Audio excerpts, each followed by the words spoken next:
Okay, what's going on, guys? Tuesday, July the 26th, 2022. Appreciate y'all tuning in. What's up? What's up? We are live here on the Daily Crow. I see Rebecca in the chat. John Edward, Brantley Wright, C. Youngblood, Noah Johns, Craig Phillips, Brian Dean, Cody Gaskins, Brendan, Travis Allen, Phil, Connor McCormick. The whole crew is here. Marion, Daniel Graham. What's up, man? Appreciate you all tuning in. Thank you all so much. We are live. I'm Chris Phillips, your host of the Daily Crow, the Spurs Up Show. As always, got a packed show, lot to get into in what is about 95% a completed studio. And that makes me very, very happy. That makes me very excited. By the way, shout out to Dawn Staley's squad. You see we're rocking the national championship merch. It's not just football, right? We got to give love to Dawn and the crew and what they've done and everything. So either way, guys, appreciate you all tuning in. We've got one last piece for the studio that's going to be here today, actually. It's a bookshelf type deal. So we might have a similar setup to what we had back in the old studio in regards to the bookshelf behind me. Going to figure that out today. This might be the final day with this setup. I'm not 110% sure yet.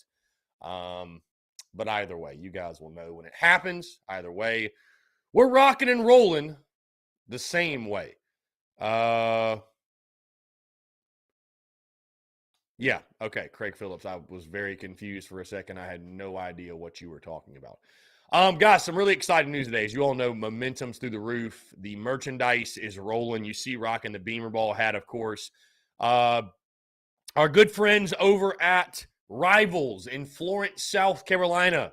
We're probably all familiar with them. If you know Rivals, if you like Rivals, they just put in a new order for more QB1 t-shirts, Garnet t-shirts specifically, and Beamer Ball trucker hats, these bad boys, Garnet and black. So for your TSUS merchandise needs, if you are near Rivals, if you're passing through Florence and you would prefer to get your merchandise in person, you can do so at Rivals in Florence, South Carolina. Of course, you all know we've got the Beamer Ball merchandise also at Todd and Moore in downtown Columbia.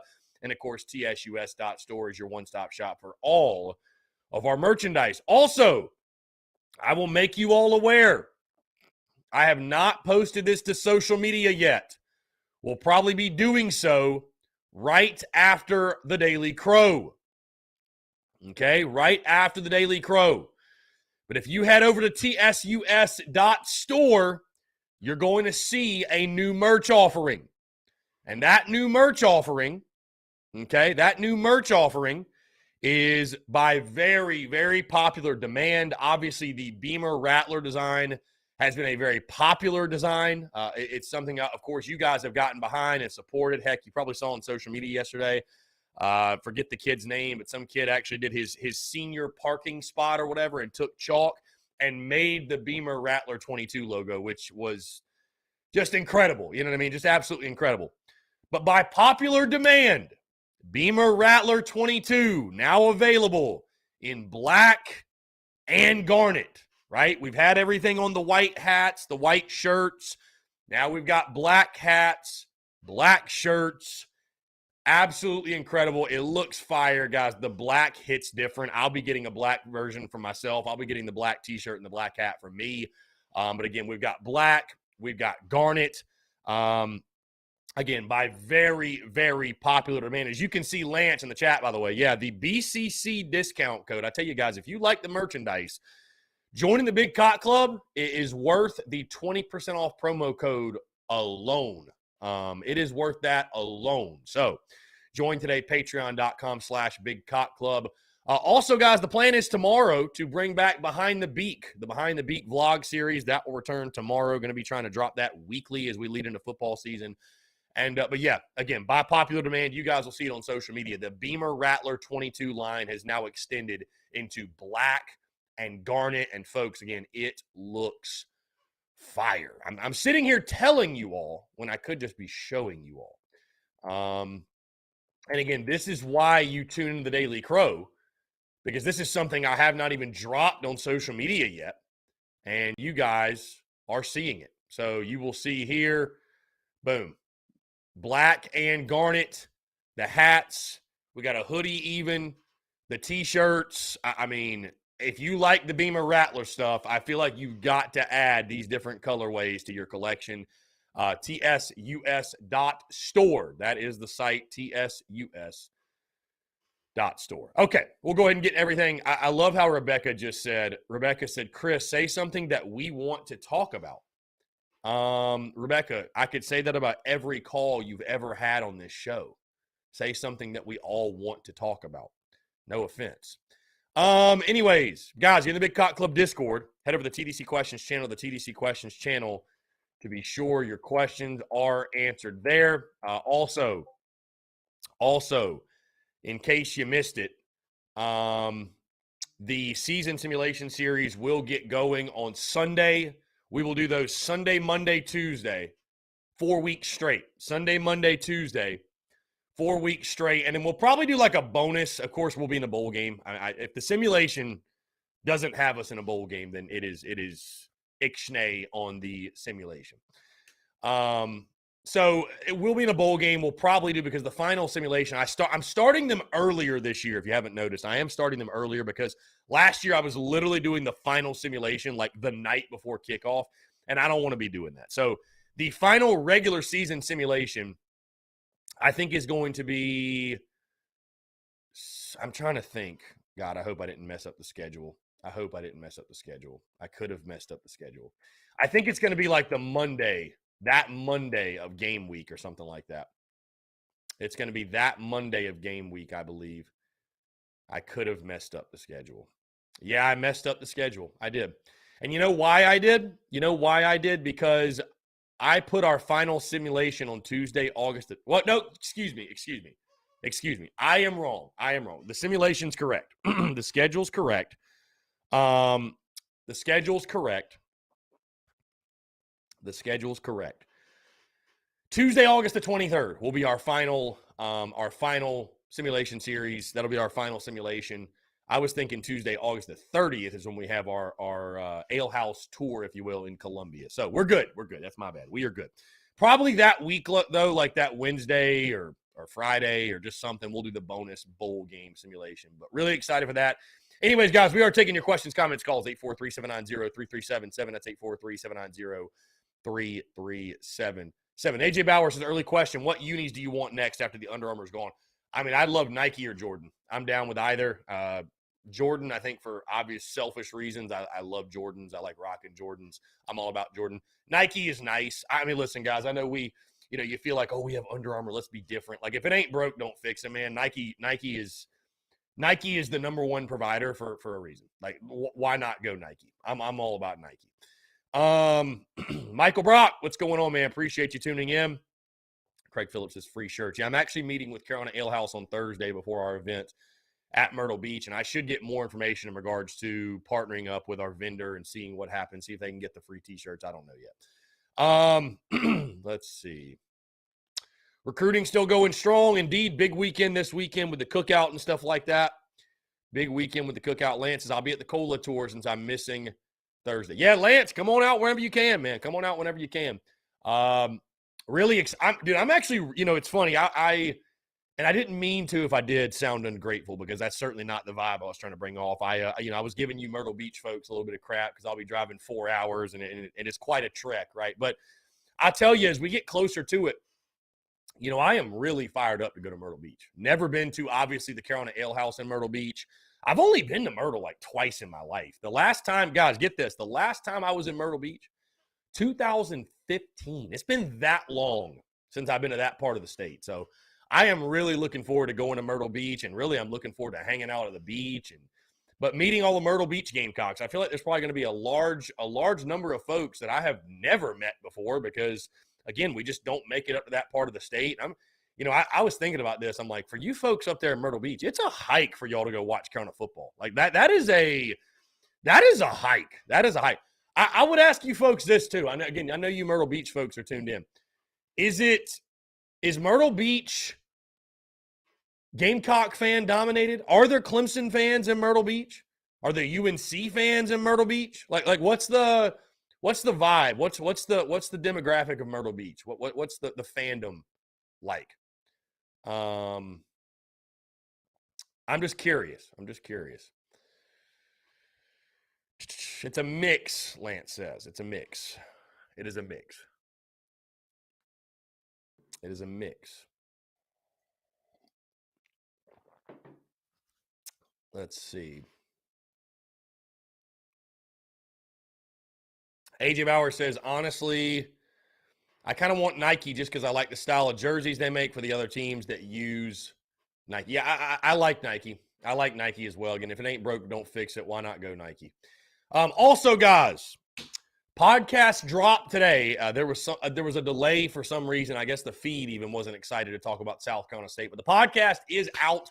For all my morning commuters, my 5 a.m. listeners, I apologize. The podcast was not out at 5 a.m., but the show is out. The show is out. So if you want to catch up on it tomorrow and then listen to tomorrow's podcast on Thursday, whatever you got to do to stay up to date.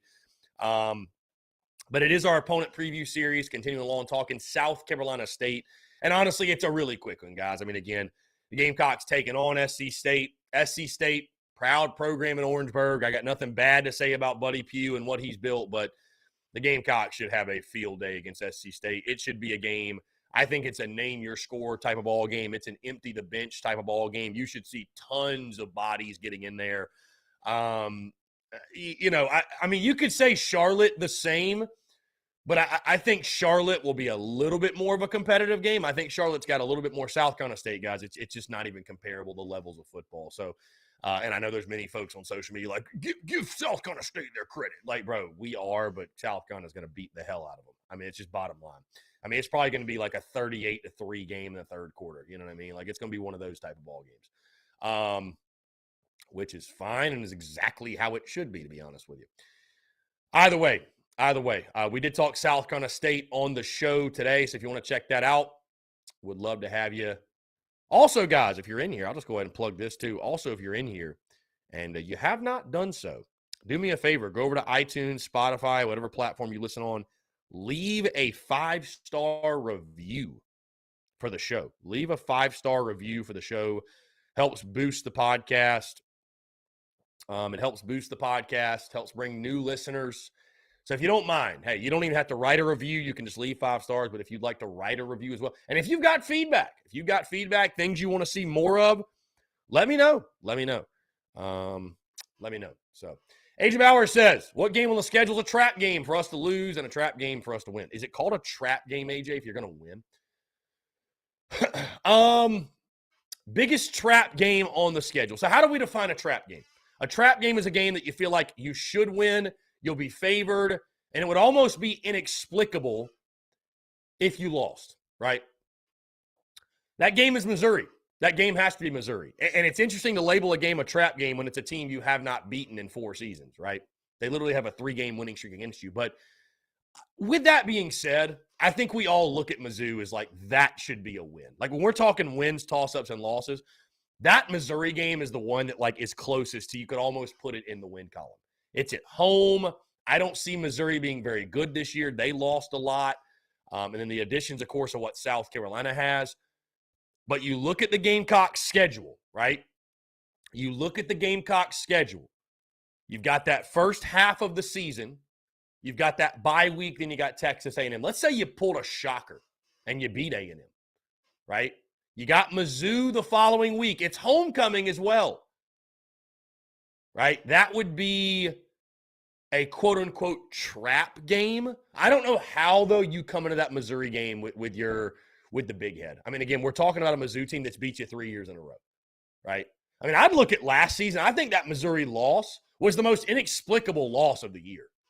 You know, Missouri was a team that was worst in the country at stopping the run. You ran for like 56 yards. They weren't very good last year, and you somehow still found a way to lose to them.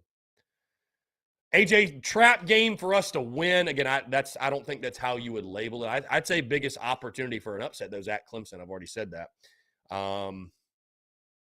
You know, if you don't want to label Mizzou as the biggest trap game, maybe at Florida, but I still just say I don't know how you could label a game in the swamp a trap game. So I think it's got to be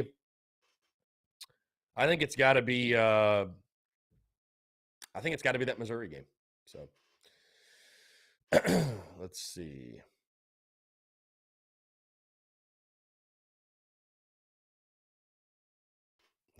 Let's see. I have never had George Rogers on the show. No, never had George Rogers. Nope.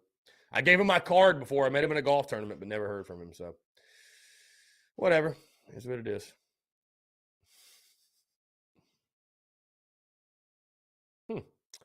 Even in Myrtle Beach between Gamecocks and Tigers. I figured it'd be heavy Gamecocks, I'll be honest with you.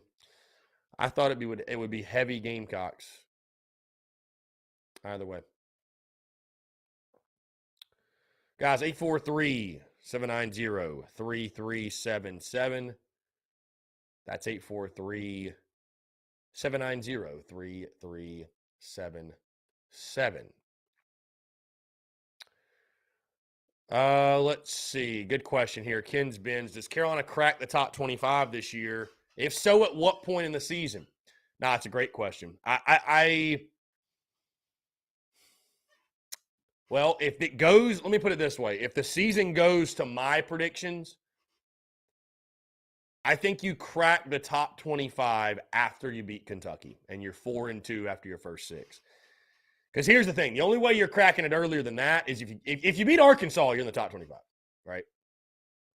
I think a fair starting point for Carolina is around 35th, 30 to 35. 35. I say 35.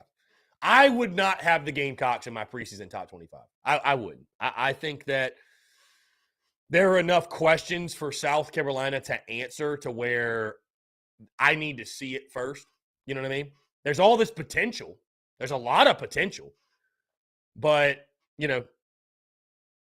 Rattler's got to answer questions. Your new receivers have to answer questions. Your running back room has to answer questions. God forbid your offensive line's got to answer questions. Your run defense has got to answer questions. Replacing Jalen Foster, that's a question you have to answer. Just the linebacker core as a whole. There's a lot of questions on this team. Lots of questions. So I'd put us at 35. Would not have us ranked in the preseason top 25. You beat Arkansas, I think you're there. I think though, if you start 4-2, if you can beat Kentucky on the road, there's a chance that that you are ranked in the top 25 after you beat Kentucky. Let me just go ahead and get this out of the way, guys. Rebecca, I see your comments, Rebecca. All I will say is this, guys. Let's keep everything as respectful as possible in the chat. Let's just do that. Everything as respectful as possible. That's all I'm saying. No personal shots. I don't want to be the dictator here or anything like that. But no, let's keep the personal shots out of the chat. Put it that way. If you want to heckle, and I would just say this though to respond to Rebecca also. No personal shots, right? Nothing over the top. But listen, I run the Daily Crow. I do my thing. I chit-chat. I talk. We banter. All good. The warfare that takes place in the comments, it's kind of on you guys. You know what I mean? So if somebody's chirping you in the comments and you're going back and forth, that ain't on me to handle. That ain't my responsibility, okay? So, again, let's not bring personal shots into the chat. Let's not take personal shots or bring personal shots into the chat. But the beauty is in the banter, and if you're getting chirped for being a slapdick in the comments, I can't help you. Sorry. Hey, sorry.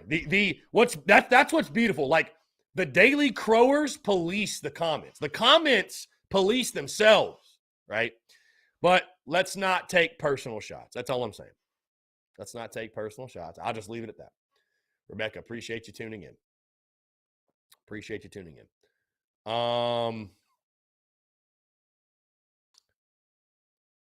Also, I will say this. I'm going to put this out there as well. Why not?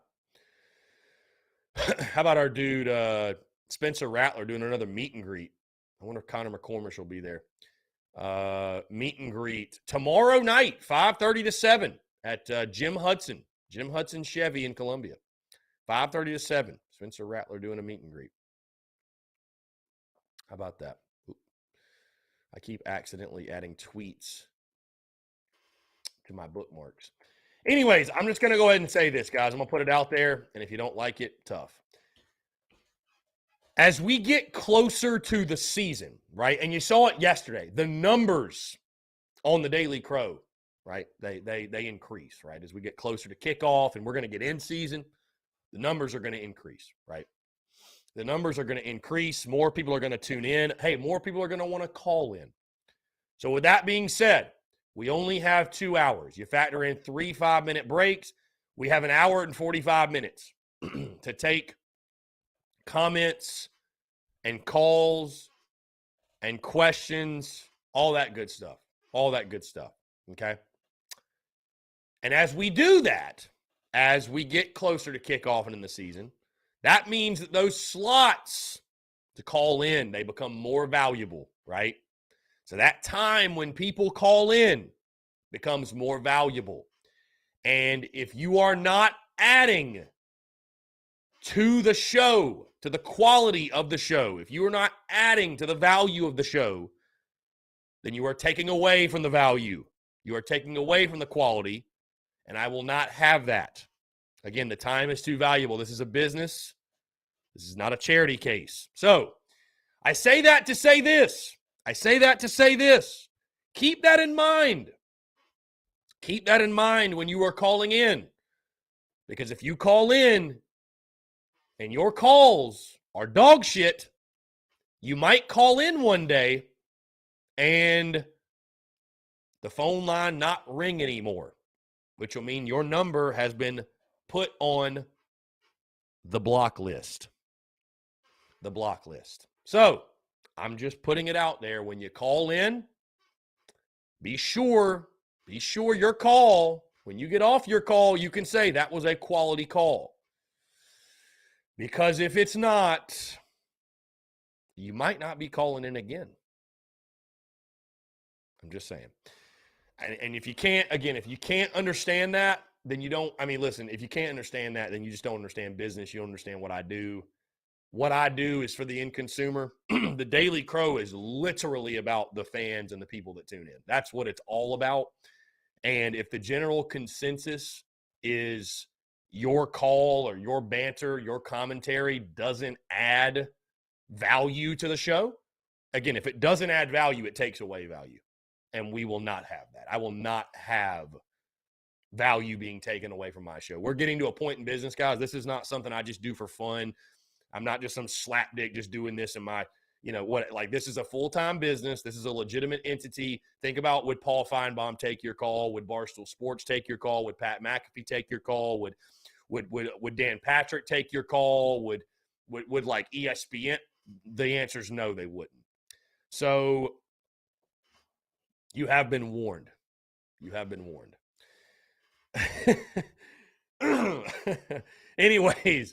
Anyways, we're taking your questions, comments, calls, 843-790-3377. Phil says, I understand the argument, but that can be a slippery slope, Chris. Phil, I think you understand what I'm saying, Phil. I'm just going to leave it at that. I think you understand what I'm saying. Phil also says, those part-time fans will be flooding when football season starts. We saw it last year. I wish Coach Ford would call in. I can't believe Coach Ford's been tuning in as long as he has, and we've never heard from him. Never. My brother. Let's see. Travis Allen just commented. Is Kelsey Quarles tuned in? Why am I not seeing it? Did he comment? Did I miss his comment?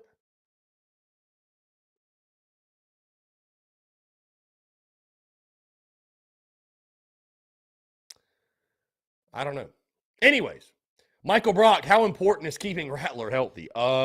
Very. There aren't many teams out there, Michael. We defied all odds last year, what we did. There aren't many teams that can lose their starting quarterback, especially when it's a guy like Rattler, and have a good season.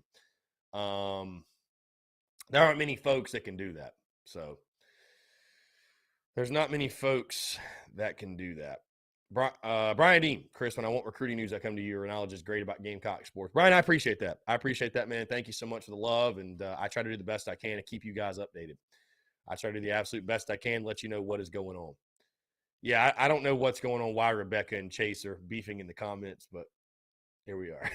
AJ, I know you never call. AJ, you got to start calling in and locking in your predictions. Speaking of that, by the way, I want to shout this out because this is awesome. And these dudes, these guys that hit me up, I've never met them in person. I really hope I get to very soon. But we have, I actually sent them over the agreement yesterday. We have added on, or will be adding on, if you will, a new partner sponsor, if you will, for the season, for the football season. And once everything's finalized, I will release an official announcement probably on social media and just show them some love and keep you guys in the know and let you know what's going on. But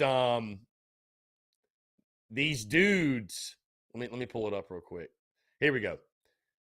Shout them out. A1 Air Quality Consultants, right? A1 Air Quality Consultants. They hit me up. They reached out. Hey, we'd love to be a partner. We'd love to be a sponsor for the football season. Like, cool. We're bringing on sponsors. Let's do it. But what I love is this. They didn't just hit me up saying they want to be a sponsor. They had a specific segment in mind, right? They had a specific segment in mind. And kudos to these guys, because this segment is going to be incredible. This segment, like, I feel like we're going to be talking about this. Like, this is going to become a known thing, which means the partnership is going to be very successful. They hit me up. They're like, hey, we want to do this certain package. We want to have our ad read on the show once a week, whatever. I'm like, that's cool. That's a normal thing. They're like, but here's what we want to do. We want you to read our ad on your Friday show during football season. So the Friday podcasts, of course, I'll do, now that we're doing 3 pods a week, on Friday, I'll do my full game preview, breakdown, key matchups. You guys know the drill, how we talk about these games. And then I'll lock in my prediction, right? I'll lock in my prediction. Well, they hit me up and they're like, we want our ad read specifically on Fridays. And when you give your prediction, we want it to be the A1 Air Quality Consultants lead pipe lock of the week. And I was like, bro, that's golden. Like that is golden. So beginning game week this year, beginning with Georgia State, every single week when we lock in a prediction, it is going to be the lead pipe lock of the week. We're going to be laying pipe this season. Thanks to our friends at A1 Air Quality Consultants. The lead pipe lock of the week. Just in the big cock club laying pipe. That's what we do. You know what I mean? Somebody clip that.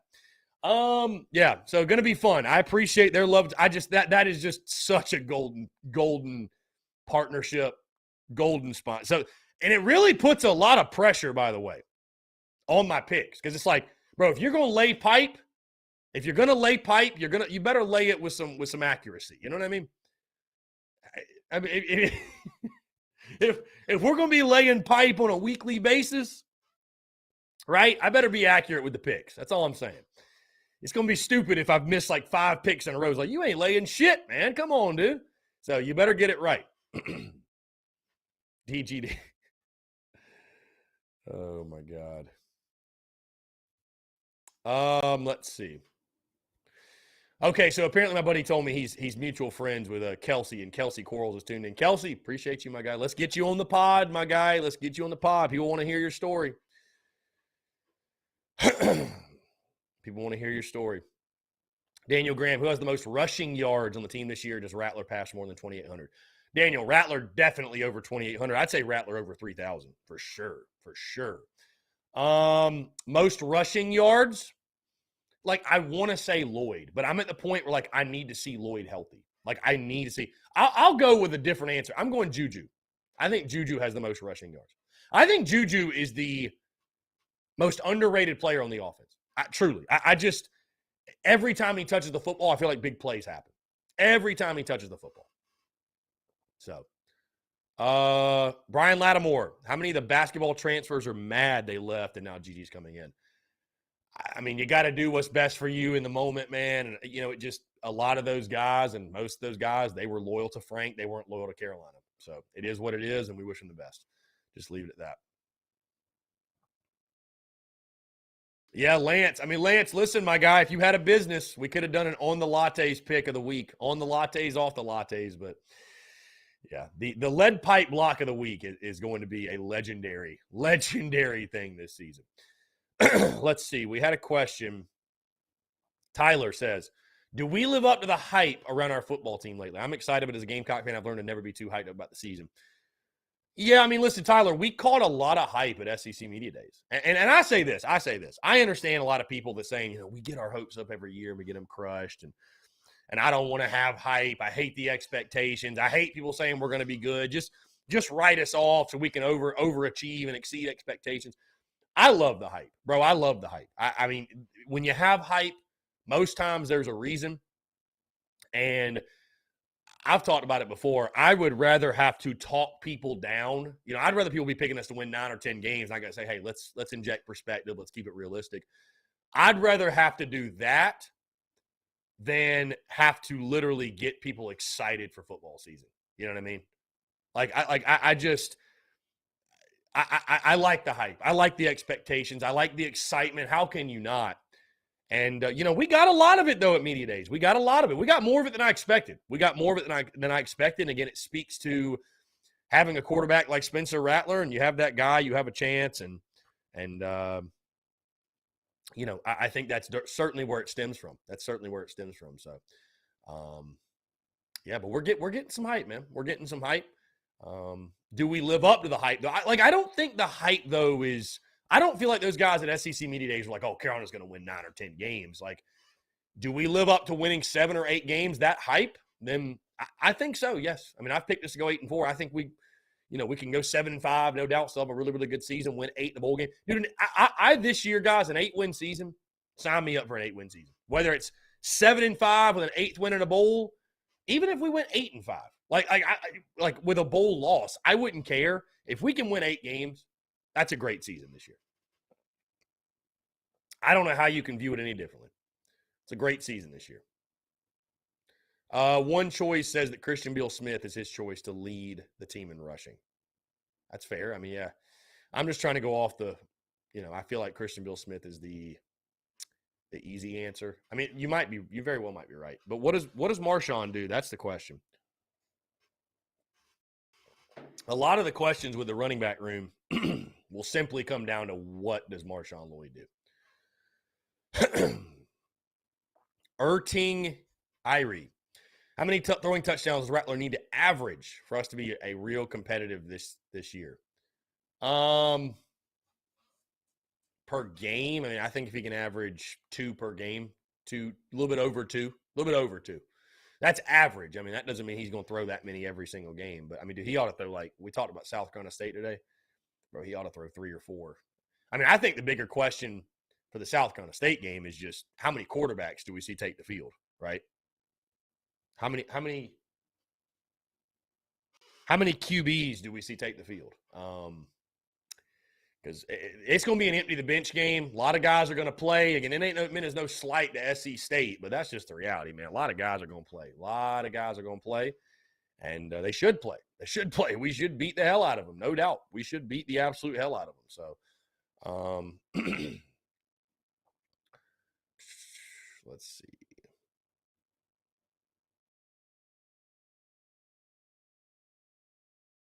A lot of questions rolling in, guys. Appreciate you all tuning in.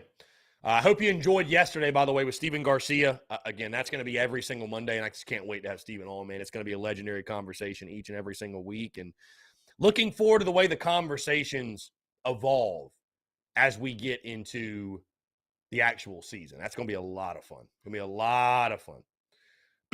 Brian Dean with a bold take. Lloyd will lead the Gamecocks in rushing with 1,250 yards and 14 touchdowns. My guy, Brian, if Marshawn Lloyd puts up those numbers, we won at minimum 8. At minimum 8. No doubt. At minimum 8. Because that means we ran the football. Dude, you don't produce a 1,000-yard rusher if your offensive line ain't doing work. So, I hope you're right. I personally don't think we'll have a 1,000-yard rusher. I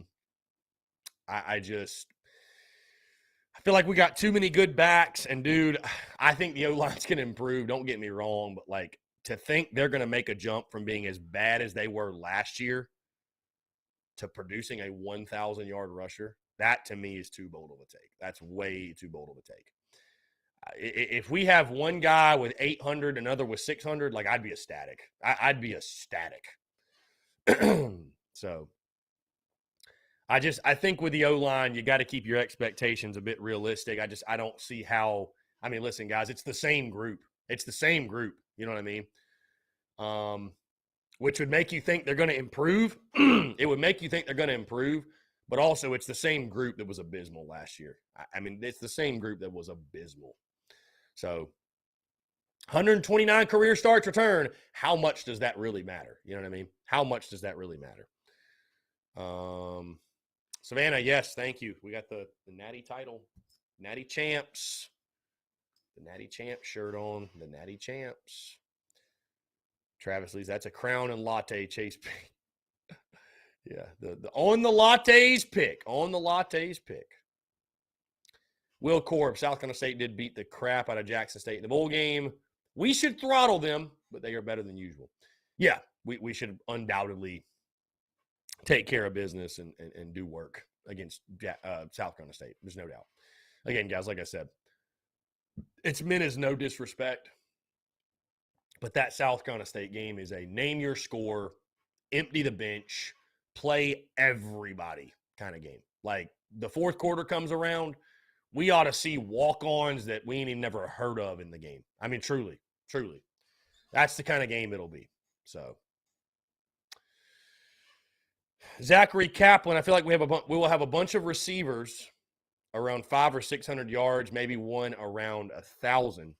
I mean, yeah, I think your top candidates hit the 1,000 mark. Josh Vann, Antoine Wells, Jaheim Bell. Again, I talked about this before. That's one of the most intriguing things. You know, we've got question marks, but we've also got a lot of weapons. I mean, we've got a lot of weapons, a lot of guys that you feel like need to touch the football. Corey Rucker. Got a lot of guys that need to touch the football, and it's like, how do you divvy up touches? How do you divvy up, what percentage of time guys are getting the football, right? Because, I mean, I just don't think people are going to be very happy, and nor should they. Folks aren't going to be very happy, especially if you don't have a great game offensively, if a guy like Jaheim Bell touches it once or twice. You know what I mean? Like, he needs to be touching the football, right? But it's like, you got a lot of guys that need to get their hands on it. Austin Stogner, right? All your running backs. Dak Joyner, I haven't even mentioned. Omega Blake, Xavier Legette, right? Amarian Brown. You got guys that need to touch it. So, let's see. Brian Dean, I see Doty playing a lot against SC State. Yeah, I think so. I think you're going to see Doty. I think you're going to see Davis, and I think you're going to see Bailey. I mean, the big thing, because I tell you, we'll talk more about this in a couple weeks. We'll talk more about this in a couple of weeks when we get into the position unit preview series. And by the way, I know John Edward asked me about this. John Edward, I do not break up D linemen like from tackles and ends. I just do D line as a whole. I think I have to again. I'm pretty sure I just do D line as a whole though. It's so funny. John Edward asked me these type of questions, and it gets me doubting myself. So let's see. I can just look it up right now on Twitter. Look it up right now on Twitter and tell you. Because last year I did running back, receivers, corn. So I will say this, though. Excuse me. When I do my position unit preview series, I put like defensive backs together, but when I do my projected depth chart that goes with that, I do break it down into like corners and safeties. So I think I do break it down into tackles. Yeah, here we go. Yeah, tackles and edge guys. Tackles and edge guys. But overall, the show will be defensive line. The show will be defensive line. So, Brian Dean, Chris, do you think Landon Sampson will play the slot for us? Brian, I think he will. I just question how much will Sampson really play this year. I mean, the beauty is we have enough weapons where I don't think we've got to ask a freshman to be ready to be a major contributor. I mean, if Landon Sampson catches 15 balls this year, I think that's a successful season for him. I think that's a good year. Again, he's a true freshman, guys, and we've got so many other dudes. Landon Sampson doesn't have to come in and be a hero. You know, he don't have to come in and be a hero. He can just come in and learn as a freshman. Again, I'm not. Hey, if he's that good, so be it. I'd love to see it, but we don't have to ask Sampson to do anything crazy. But I'm excited for him. I'm excited for his future at Carolina. Obviously, we really wanted him on the recruiting trail, and for good reason. So, and obviously receivers developing under Justin Stepp. So, John Edwards says, shouldn't have to say no disrespect to SC State. Well, I see a lot of folks on Twitter that are like, put respect on SC State. And it's like, I have respect on him. It ain't no disrespect. I like Buddy Pugh. I think he's done a great program. I think he's done a great job in building their program, but it's not even going to be a competitive game. I mean, guys, Clemson beat them last year 49-3. Clemson didn't even have an offense. Beat them 49-3. Guys, we're going to jump into a quick break, but I want to continue to hear from you, more of your questions, comments, calls, and more. On the other side, you're tuned in to the Daily Crow.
All right, guys, we're back. Taking your questions, comments, calls. 843-790-3377. That's 843-790-3377. Somebody asked about the music during the break, guys. Facebook's just crazy with copyright. And our music isn't even it's a unique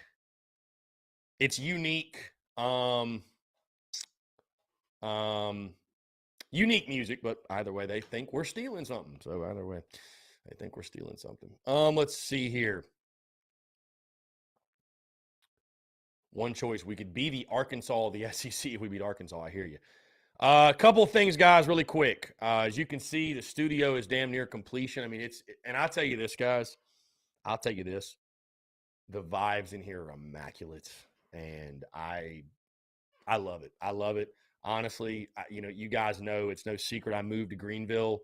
Been loving it. Been loving the area. Went downtown over the weekend. Loved the city. I mean, listen, I love USC, right? I mean, I don't just, this is not a facade, right? Like, I don't put Gamecock stuff all over my house just as a play. You know what I mean? Like, I love USC. I bleed garnet and black. But if you go to the city, if you take out your USC biases, I'm sorry, guys, but if you go to the city of Columbia and you go to the city of Greenville and you try to argue to me Columbia is a better city, just purely city, than Greenville, you need to be thrown in the loony bin, like straight up. Again, I'm not here to disparage Columbia, but Greenville's been incredible, man. The people have been incredible. I've run into a lot of great Gamecocks, believe it or not. Run into some Gamecocks and really, really cool stuff. Guys, not tomorrow, by the way, but next week on that note, there's just a lot of random things, a lot of things happening right now, and it's a blessing. It's a blessing. Next week will be our final Tin Roof show in regards to like how we've been doing these Wednesdays at Tin Roof. We will not have a Tin Roof show tomorrow. Next week at Tin Roof. Next week at Tin Roof. That will be the final show, 6 to 8. Downtown Columbia and the Vista. Would love to have you guys come out, man. It's going to be a blast. Really looking forward to it. Those Tin Roof folks have been great to me. And, in the future, we might do some one-off stuff. With Tin Roof. But in regards to a weekly thing, obviously there's just no way I could drive down there and go back. Well, my guy P-Mod in the chat, of course. Pac-10, yes. On that note, though, if there's any Greenville folks tuned in right now, or if maybe you guys get the message at some point, or I'll talk to some people, but if there are Greenville folks, upstate folks tuned in here right now, if you guys have any suggestions for places that you think would even be willing to house a weekly live show like a Tin Roof, are there any venues like that are Gamecock? I don't know if that's really possible. Maybe Carolina Ale House in downtown Greenville would be open to doing it, but I just thought, like, obviously, man, I love doing the live shows. I love doing the weekly live shows. I love doing that. So if there is a place, if that opportunity presented itself where there was a place in downtown Greenville that wanted to have me weekly, I would jump all over the opportunity 1,000%. So if you guys have any ideas, shoot me a DM, shoot us an email. Let me know. Would love to make it happen. So Rick Foreman says, I think the fact that we have a legit quarterback under center, that should immensely help the O-line this year. There was really no downfield threat last year, so defenses could focus on stopping the run more. I think it was as much as the quarterback's fault as it was the O-line's fault, in my opinion. Hey, listen, Rick, I think that's a great point. And, listen, I talked about this actually last week at the Ale House event in Somerville. But I was at the South Carolina Vandy game with John Strickland. Shout out John, good buddy of mine, former Gamecocks offensive lineman, played on some of the best O-lines in school history, by the way. Played on an O-line that led the SEC in fewest sacks given up in 2003, by the way. That little side note. But so a guy that knows a thing or two about playing offensive line at USC. And we were at the Vanderbilt game last year, and there was a specific play. I don't know if Doty got sacked or it was just a negative play, and it was on a third down. And the team was coming off the field, and you just saw Eric Douglas, the center, and Luke Doty going at it. Like Eric Douglas more so just ripping into Luke Doty. And John told me, he said, dude, that's a miscommunication by Doty. There's no way Douglas is that upset vocalizing it to Doty if there's not some sort of miscommunication from Luke to the entire offensive line. So with that being said, that was just one instance. But I do, Rick, to your point, think that having a consistent option, consistent quarterback under center, having that guy, having the same voice on a week in, week out basis, having a guy that has the savvy and the moxie and the experience of a Spencer Rattler, I think that helps this offensive line out tremendously. I think this helps out the O-line tremendously. Again, I'm not going to say that's going to cure all woes, right? But I do think that was an issue with the line. I think communication issues were prevalent, and at least you think that should help. That should help. So that's a great point you made, Rick. That's a great point. JG Lashley. Yes, I'm in Greenville. Why did I move? Just wanted to take advantage of the unique flexibility I have in doing my business, my friend. You'd be shocked how unnecessary it is for me to be in Columbia. That's what people don't realize. My day in, day out life, guys. See, I'm not somebody that's tied to having media credentials. You know, I don't have to go to the facility and sit there for these interviews that are literally published on YouTube like 20 minutes later. So I have unique flexibility, and I got a lot of love for Cola, but you know, without going into some long rant, long thing about, you know, whatever, it came down to personal and professional growth, and Greenville was the best choice for that moving forward. So, you know, just wanted to expand my horizons and change up the surroundings a little bit, and really excited, man. I'm happy to be here, excited to be here again. I love the area. The city's awesome. City's awesome. A lot of great Gamecocks too. So, and just literally just a little shot down the road from Cole. I'll still be at every home football game. Guys, you're not even going to notice I'm not in Columbia. Like you're literally not even going to notice. P-Mod, have you eaten at Steak and Shake yet? I've not eaten it here. I've had Steak and Shake before though. Solid. So, let's see. A lot of questions coming in. A lot of questions coming in. You guys email me all of these suggestions because there's no way I can keep up with them. Let's see. So many questions. I'm trying to get to questions that were earlier now. Almost having trouble doing so. Let's see. Tyler Gay, what's up?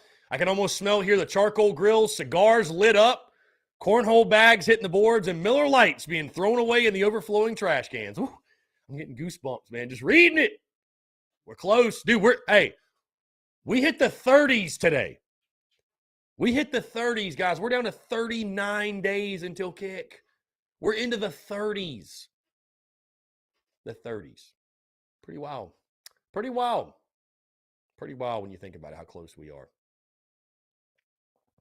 Jeff Gullidge. Yes, fall camp, August 5th, which my calendar's not hanging up yet. It's down here on the floor. Yeah, August the 5th is next Friday. Not this Friday, next Friday. Yes. Let's see.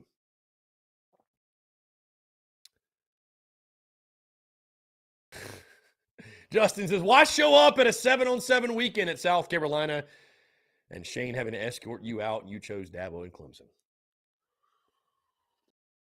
I love how this happened like 3 weeks ago, Justin. Like you're just now bringing it up. Why do it? I don't know. Why think it's okay to show up to the facility after you screwed over our coaching staff and chose Clemson? I can't explain that to you, my guy. I can't explain that. Excuse me, guys. John Edward. 2-part question.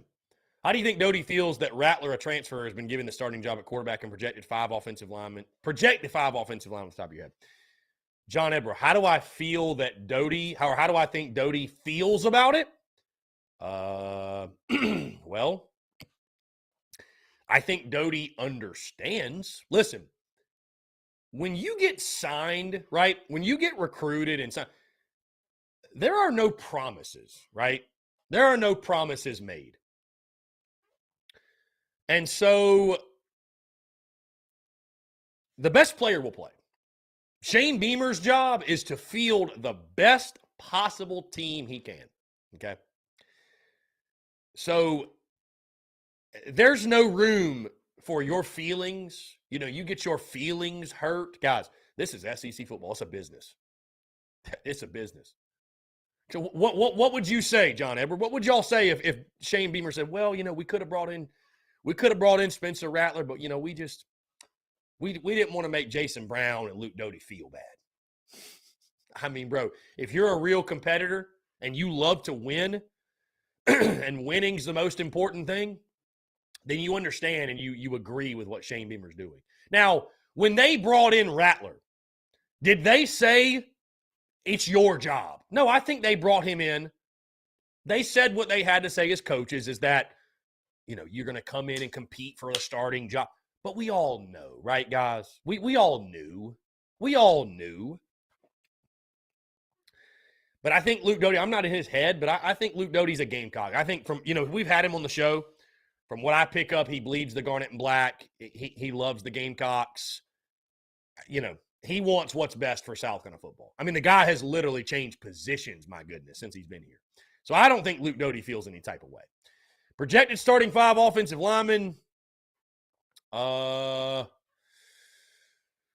Wanamaker at left tackle, Wanham at right tackle. I think your guards are Vershawn Lee and Jovan Gwynn, and then your center is going to be Eric Douglas. I mean, there's other guys that can be interchanged. Maybe not Lee at the other guard spot. It might be oh God, I'm forgetting his name. Y'all help me out. I'm forgetting his name. So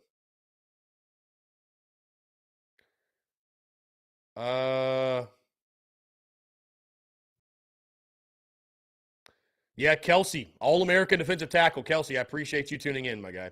Coach Ford, let's see. Who would be ahead of Sampson in the slot position? I mean, probably Rucker. Probably Dak. So. Jalen Nichols. There we go. That's a name slipped my mind a little bit. Coach Ford, Doty needs to show he can stay healthy and be an SEC quarterback. We've seen nothing that shows he's an SEC quarterback. That's fair enough. I love Kelsey, man. Kelsey tuning in. Kelsey, I appreciate you, dude, for real. Again, anytime you want to hop on the Daily Crow, Kelsey, I can send you the link and we can make it happen. So you don't even have to hop on the podcast. If you want to hop on the Daily Crow, you have got a slot saved, my guy. You got a slot saved. Folks in the comments, y'all let Kelsey know you want to see him on the Daily Crow. Y'all let Kelsey know you'd like to hear from him on the Daily Crow. I'd like to hear from Kelsey on the Daily Crow. We all would. Dude Raw for show. Any games on the schedule you see going into overtime? Let me put it this way. If there was a bet that was a game will go into overtime and a game will not go into overtime, I'm going with the not going into overtime side. I don't see a game. It's hard to predict a game will go into OT. You know what I mean? Yeah, Michael Brock, I am in Greenville for sure. I am in Greenville for sure. So DGD says the Kentucky game. God, my heart, DGD. I mean, listen, I'm already that day going to be dealing with a wedding. I say dealing with a wedding. I don't mean to say it that way. I'm going to be in my sister's wedding. The wedding is at 5:30. When I tell you, I have never prayed so hard in my life for a noon kickoff, I mean it, folks.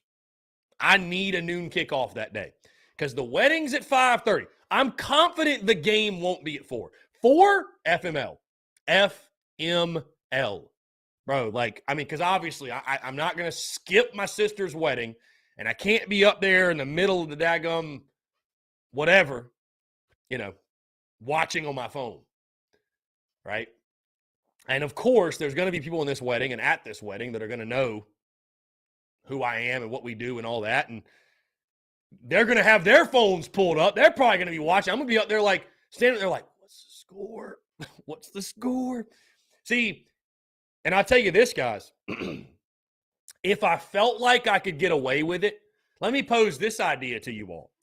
But see, there's no way this could work. There's no way this could work. Because if I felt like I could get away with it, what I would do is say, all right, I'm not watching the game today. I'm going to watch the replay and watch it as I've never seen it. But there's just no way I could get through that entire Saturday without anybody telling me what the score was. There's no way. There's no way. There's just my phone. There's just no way. There's just literally no way. There's no way. So I'm praying for a noon kickoff. Praying for a noon kickoff.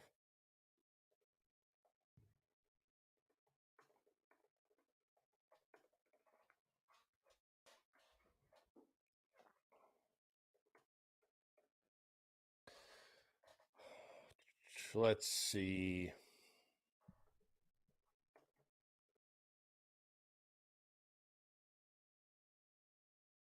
Yeah, Travis. Now the wedding itself, like that's what I'm saying. I should be good to watch the game either way because I feel like we're either gonna play at 7 or we're gonna play at 12. I don't see that being certainly a CBS, and hopefully it's not a 4 o'clock. God, praying to God it's not a 4 o'clock game.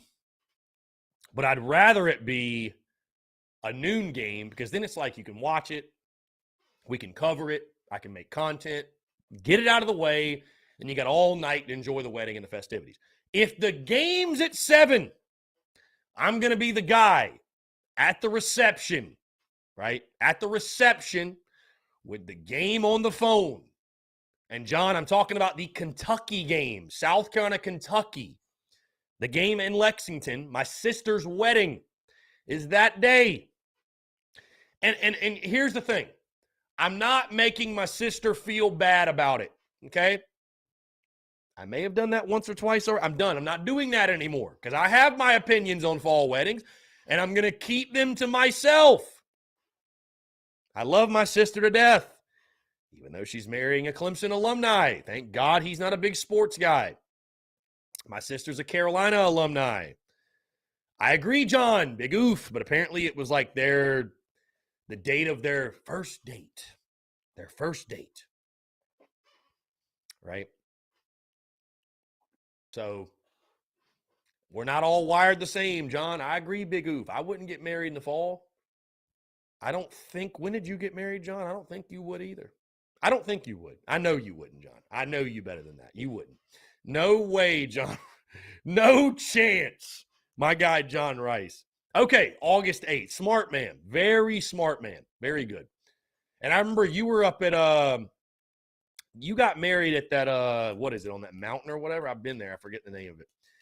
If I'm wrong, I apologize. I thought I saw that. I remember seeing that. You got married at that, whatever. Anyways, yeah, it's we'll figure it out. We'll figure it out when we get there. How do you navigate? Pretty place. Yes, there you go. How do you navigate, right? Because there's some, it's funny. It's like, it's funny. And this is the beauty of the Daily Crow in the summer, right? We'll talk about whatever. It's almost like you either go to like a wedding every weekend or you're somebody that never goes to weddings. I am somebody that never goes to weddings for whatever reason. I've been in 2 weddings. I think I've been to like 4 total that I can think of. This will be my 5th. There's some people that go to 5 weddings in a month. Like, it's insane. It's insane, bro. How do y'all have so many friends? Am I that unlikable of a person? It's like, bro, I'm not getting invites to weddings like that. Some of y'all are getting invited to weddings every weekend. I think what more probably it is, though, is y'all got girls that are getting invited to weddings and y'all are going with them. So maybe that's what it is. Maybe that's what it is. Because I'm like, bro, I ain't been to a wedding in years. In years. Some of y'all going to weddings like 15. My guy John's an example, goes to 15 weddings. 15 weddings in a summer. Let's see. Here we go. My guy Kelsey Quarles with a question. How about Kelsey? Legend, dude. Which Outback Bowl was funner to watch or more fun to watch? Early 2000s or in 2012? Well, Kelsey, for me personally, man, I'm 31. So that was a little, I was 10 years old. I really, 9 years old and 10 years old when we were in those Outback Bowls.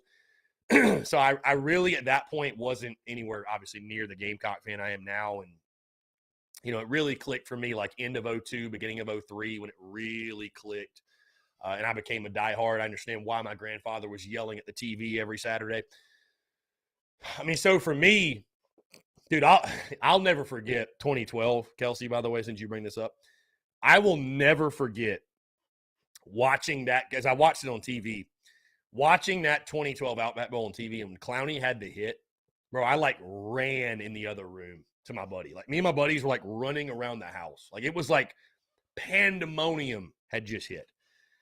Dude, all those bowl games y'all won, though, were incredible. It's funny. I feel like the Nebraska game is sort of forgotten about because I don't know why. I guess it's because it's the first of the stretch. But Spurrier, even, Spurrier talks about, or when I ask you about, Spurrier's favorite bowl win, it's that Nebraska game because it was the first, 11-win season in school history to get to 11. And that was a great game too, right? Remember the Hail Mary before half with Alshon? That was a fun game. That was a good Nebraska team too. But now that Outback Bowl in 2012 was a blast. I mean, you think about the state of Carolina football and having two quarterbacks that could get it done. Dylan Thompson throwing a game-winning touchdown. And just what a day. Ace Sanders had a big game that day, huge game that day. Remember that catch he had in the back of the end zone where he basically like ran into the back wall? Ace had a huge catch that day.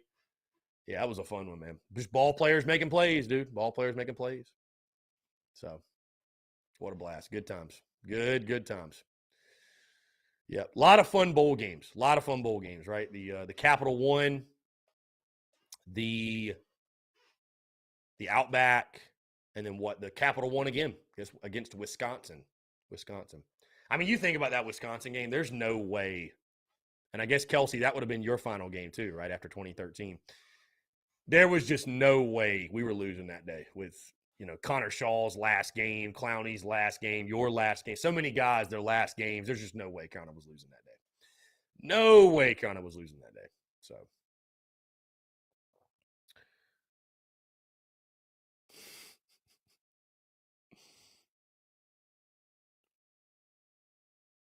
Let's see. Not your average sports kid. Everybody's talking about their weddings now. I love that. Brandon Watts says, go Badgers. Wow, we got a Wisconsin fan in the chat. Wisconsin. Hey, Kelsey Quarles gave you all the business, Brandon. Is what it is. Gave you all the business. Carolina gave you all the business. Nelson Edwards, my son gets married on the Florida game day. Son gets married on the Florida game day. Please tell me if they decided a time. They have not decided a time yet. When they do, though, you will know. We will let you know. But they have not decided a time yet. Coach Ford says it was a lot of fun watching Mr. Brewer, Mr. Football in Ohio beat up on Ohio State. Yeah. It's crazy, right, when you go back. Those 2 years we beat them back-to-back in the early 2000s, RIP Phil Petty. One of them was a blowout, and then the other one was a blowout, let Ohio State come all the way back, and then had to kick a game-winning field goal to win the game. Crazy. Let's see.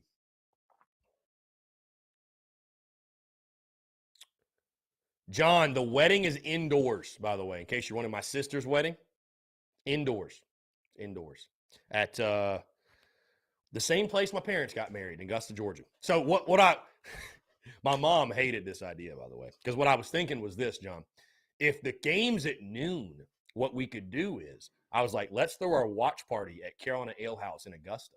Carolina Ale House, Augusta. I mean, dude, that Carolina Ale House is like 10 minutes from where they're getting married. Throw the watch party. I'll be sitting at the watch party in the freaking tux probably. Throw the watch party. Leave that watch party at 3 o'clock. Wedding's at 5:30, my guy. I don't need to be there for pictures. It's all good. Right? Dude, I think under my button-up, I might have like a Beamer Ball shirt on. I can just like do the Cam Newton and just, Beamer Ball. Beamer Rattler. Kelsey talking about that bowl game. He said that was the best offensive line we played that year in Wisconsin. Big physical boys. Yeah, big physical boys from Wisconsin. Yeah. What was it? Stave was their quarterback, I think. And Vic Hampton like almost took his head off. Was it Joe Stave or something like that? I don't know. Luke RJ with the question of the century. Why don't people just plan a wedding in the spring? Luke RJ, you got to ask them, my guy, because I don't know. I don't know, my guy. That's the $1 million question. I don't know. Like I said, I don't want to harp on it. I love my sister to death.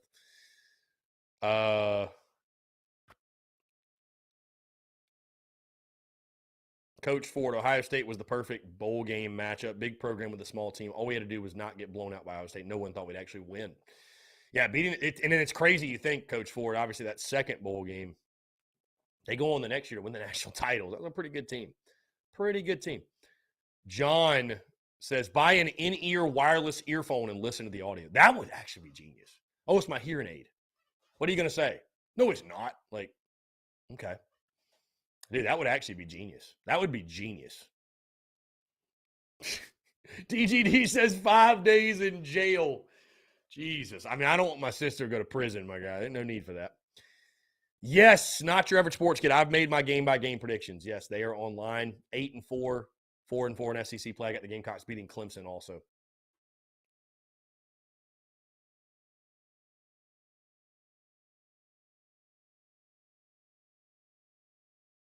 Thomas Walker chimes in. Winter weddings for the win, not a bead of sweat to be seen at our wedding. There you go. Thomas Walker shredding his words of wisdom. I'm down for winter like December after the season's over, right? John Rice with a very important question. When do the game-by-game lattes consumed by Lance? When do I think the question you're asking, John, is when do the on the lattes predictions officially drop from our guy Lance? On the latte. We need what's the off the latte and on the latte pick, right? Off the lattes, I think Lance is going to say 6-6, 7-5. On the lattes, I think Lance is looking at a 9-3 season, maybe even 10-2. The lattes make a difference. That's a fact. The lattes make a difference. Jason says, who do you think leads the team in receiving this season? I'm going with Juice. See, here's the thing. So many people want to label Juice Wells as the best receiver, and he very well might be. Dude, he's catching so much hype. He very well might be. It's just hard. It's hard for me. You guys can hear me, right? Somebody says that I'm muted, which it doesn't look like it on my end. Can y'all hear me? Just confirming. I think we're good. It's hard for me to put all my eggs in the Antoine Wells basket when the guy hadn't played an SEC game yet. Like, I just feel like I'm not giving enough respect to Josh Vann if I sit here and say this new guy is going to be the leader. Call from Rebecca. To accept, press 1. To send a voicemail, press 2. Rebecca, what's going on? How are you? Good. I was heading my piece to Chase and let's have a good time on the show. You know? The piece has been said. Yes, Rebecca, the piece has been said. Like I said, I got I'm not going to make this a rule, but I'm just going to say this about this situation. You and Chase handle it in the comments. I got nothing to do with it. It's done. It's at peace. It's put to bed. Now we move on. What's going on? How's your Tuesday going? Good. With some friends and everything. Very good. Stay the night and then probably want to stay down here until Thursday. So then Thursday night I'm going to go see Martin. Nice. So,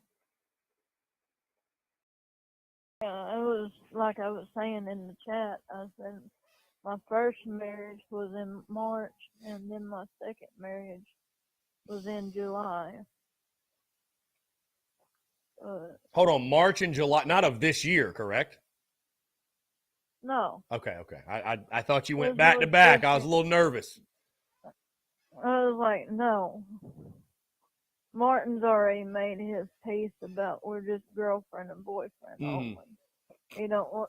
He said that he don't want no rodeo. Back on that rodeo again. Being married. Because he's been divorced I don't know how many times.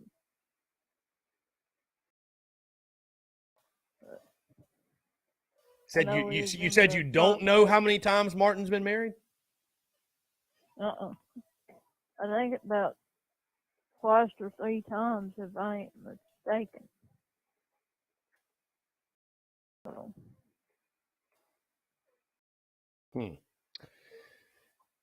Well, I did not know that about you today, Rebecca, that you've been married twice. That's interesting. Yep, been married twice and I got divorced twice. That's a hell of an experience to get divorced, you know. I've heard. At least I've heard. I wouldn't know, but I've heard that's a hell of an experience. My first marriage was better until my dad got involved at the time, but I ain't going into detail with that. Mm-hmm. Then my second marriage was because my second husband was abusive to me. Well, I'm sorry to hear that, Mentally Rebecca. abusive. I'm glad you got out of it. Glad you got out of that. That's Yeah. no good. But I know we was on the conversation about it, so I thought I'd put my 2 cents Right. in. Right. You know what I'm saying? Mm-hmm.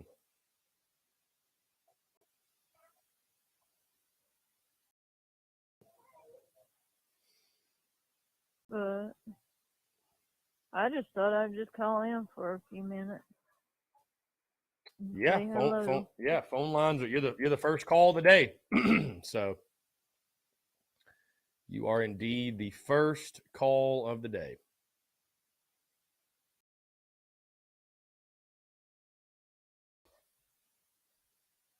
What?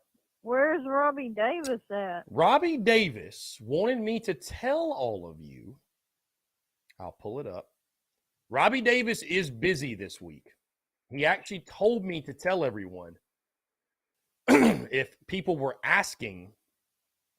I'm trying to pull up the message because I forget exactly what he's doing, but he is busy with something this week.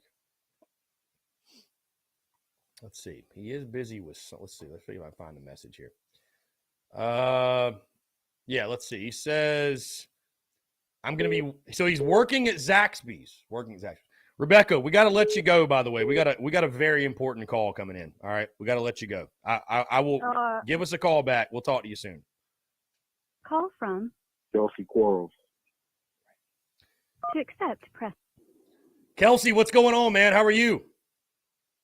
What's going on, boss man? Dude, just hanging out, man. I want to say first off, I really appreciate you tuning in. I appreciate you commenting and being interactive. I know our audience absolutely enjoys it. And so it's a pleasure to hear from you, man. I will say you're welcome to call in anytime, talk football. Obviously, you know the game better than any of us in here. And with your experience at Carolina, man, I really do value this conversation. So I appreciate it, man. I appreciate it. What's going on? Not much, man. Just hanging out, listening to your show, and I enjoy hearing everybody's opinions about what's gonna go on this year and stuff like that. And like I said, my father played for South Carolina, and obviously I played for South Carolina. So no matter where I go, I try to stay connected any way I can. Well, yeah, man, since you're on the line, I'll ask you your thoughts on Shane Beamer and everything. Obviously, he overachieved in year one, and I know that he was gone, I think, by the time that you got there. But your overall impressions, have you had any conversations with Beamer? And, I mean, obviously, again, the on-field results in year one speak for themselves. But your thoughts just on what he's doing with the program and the future of the program under his leadership. I talked to Coach Beamer right when he got hired. I talked to him a little bit, and a lot of people don't remember Coach Beamer actually was the recruiting coordinator for my area. So he used to come see me, DJ, Sam Montgomery at that time, and he came up there, and he was actually one of the guys that actually helped me come to South Carolina. Because I mean, at the end of the day, I knew I was coming there anyway, because if I would have went anywhere else, I think my pops would have killed me. But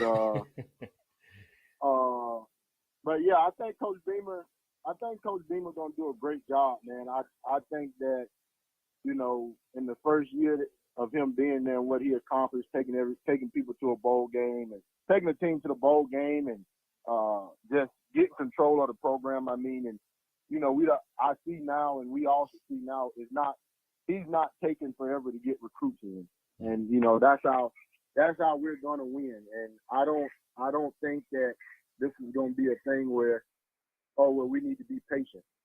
I don't think we're gonna have to be patient. I hear your predictions about this season and stuff like that, and I think, honestly, my personal opinion, I think that if we just get back to the mindset of just go out there and whoop somebody like we used to have, Because that's just how we were. I remember when we were getting beat by Missouri, and I looked at Clowney, and he looked back at me. He was just like, man, forget it. Like, let's just go out here and do what we got to do.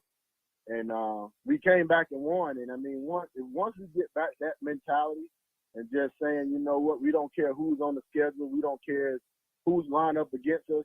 We're just going to go out here and bust somebody's ass. And, you know, that's what Coach Spurrier brought us. That's what the kind of guys that we had. And we don't have to have, you know, we didn't have a bunch of 4 and 5 stars. We just had guys that cared and guys that came from winning programs in high school and guys that just took pride in playing for South Carolina.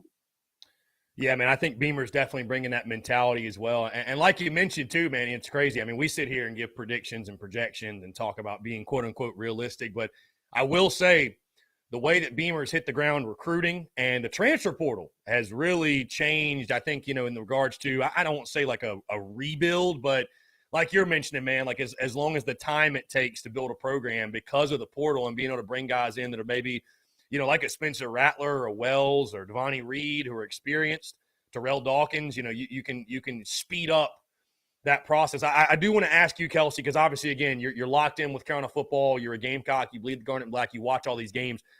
Last year, South kind of struggled stopping the run. And we feel like for years, the defensive line, we look at it on paper and say that it should be a strength. And, you know, I think there's been, in my opinion, and again, obviously you know more than I do, but there's been a multitude of reasons for that. Reasons for struggling stopping the run. I think linebacker has been a little bit of an area of concern for a couple of years. But we come into this season yet again feeling like we've got more than capable bodies up front. I think the linebacker position, what Clayton White and, you know, what that coaching staff, that defensive staff is doing, Jimmy Lindsey, all those guys, I mean, they're doing a great job of flipping the linebacker room. But your overall thoughts coming into this season, do you think South Carolina will be better against the run? What did you see last year they need to improve on when it comes to stopping the run? Because we all saw the stats last year, Kelsey, and obviously, you know, Brad Lawing was your defensive line coach, I believe, for one season. You know, and he told me straight up, he said, you never want to brag about, you know, we were top 10 in pass defense. Said, you never want to brag about that because all you're telling everybody is you can't stop the run because teams don't have to throw on you. So what did you see last year? What do you want to see this year in regards to what you think will lead to an improved run defense? I think the biggest thing for us now, we need to go find guys that we don't have a lot of the big guys in the middle. You know, we got, you know, Zach Pickens. You know, he's a T.L. Hanna guy. I watched a lot of him play, and we had Ellis last year. You know, those guys were pretty big and stuff like that. But I mean, we don't have those guys that just want to get down there and just anchor down and just stop the run. I mean, if you can't make a team one dimensional if you don't stop the run. And I feel like, you know, you gotta, as a defensive tackle and somebody who played down there, you have to take pride in doing that. And I just, again, my biggest problem is, especially watching the D-line, you know, I just don't see the physicality at times. I don't see the tenacity just to say, okay, I'm about to come off the ball and just whoop your ass and you're going to like it. Like, I don't see that. And I believe we're getting the guys in there, but the good thing about us as well, we had a rotation. It was me. It was J.T. Surratt. You had Traven Robinson. You had all these guys that, you know, were, you know, the Dixon brothers, all these guys, Philip Duke. And no matter who you put in there, you know, we knew and we took pride in practice because one thing about Coach Lauren, he cared about the pass, but we made sure that every day, like, you're going to stop the run. Because if you can't stop the run in the SEC, you're going to lose. Right. Like, that's just period. Too many good running backs. Yep.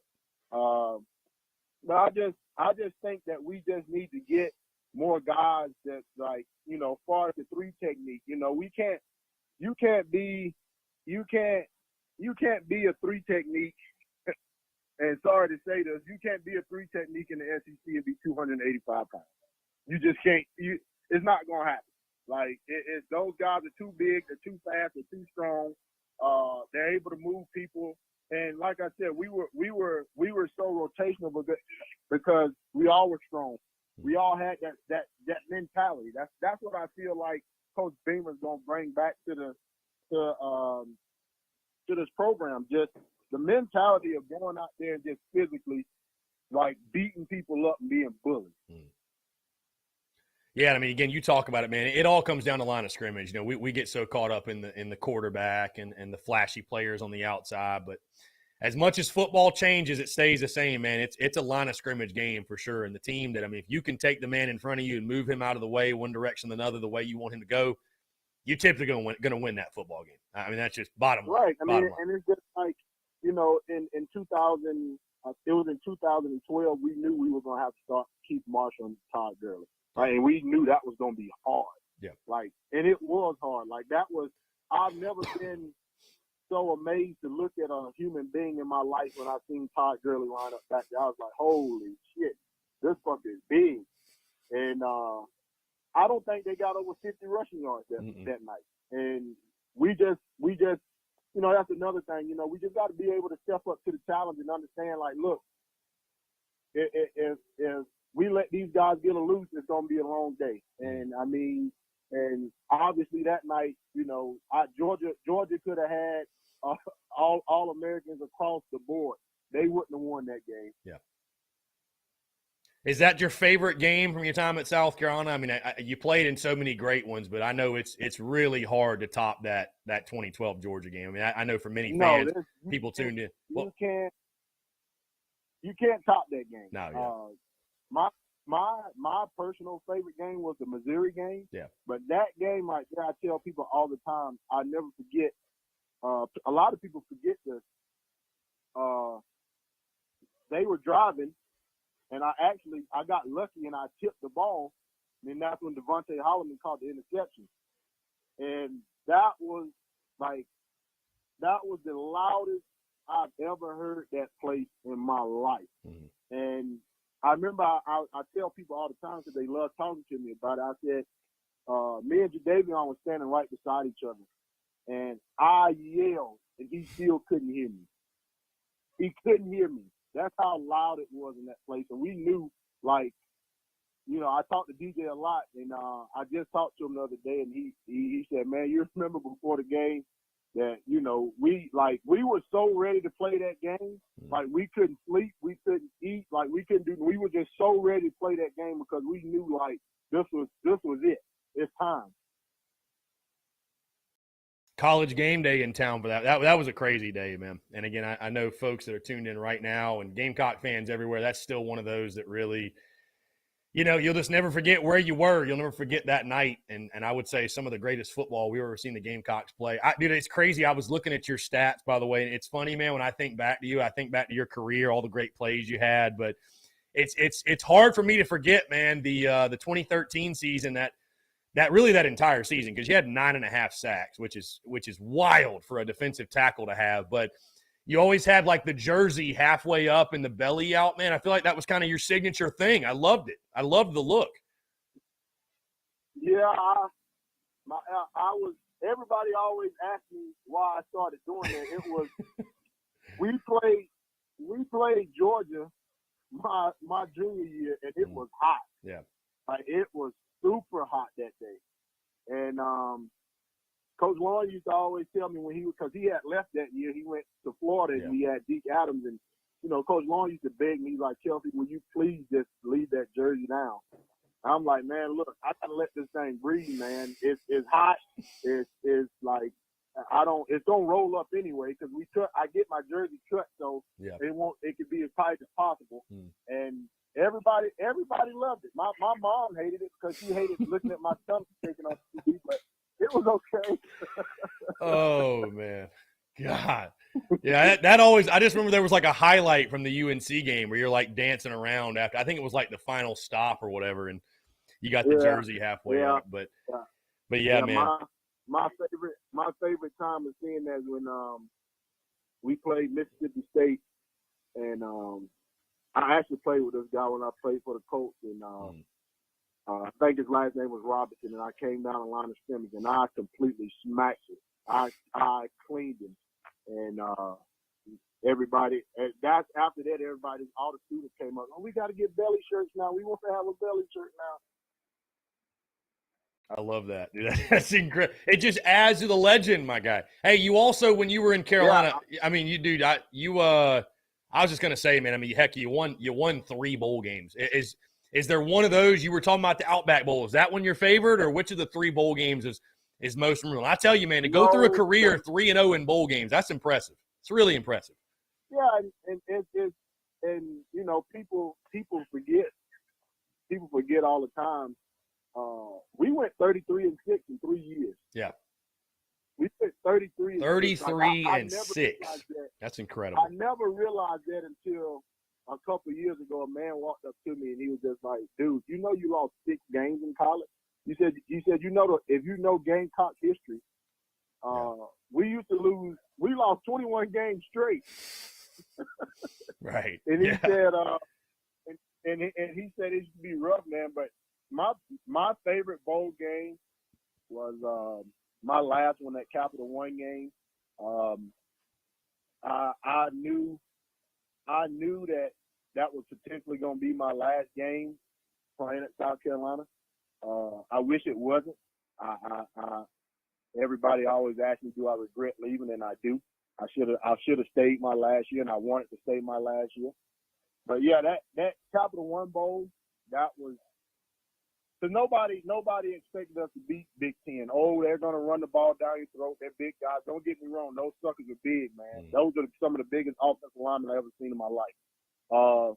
They had a pretty good team. They had James White. They had a pretty good team, man. But just the whole bowl experience, getting down there early, you know, Carolina fans always travel great.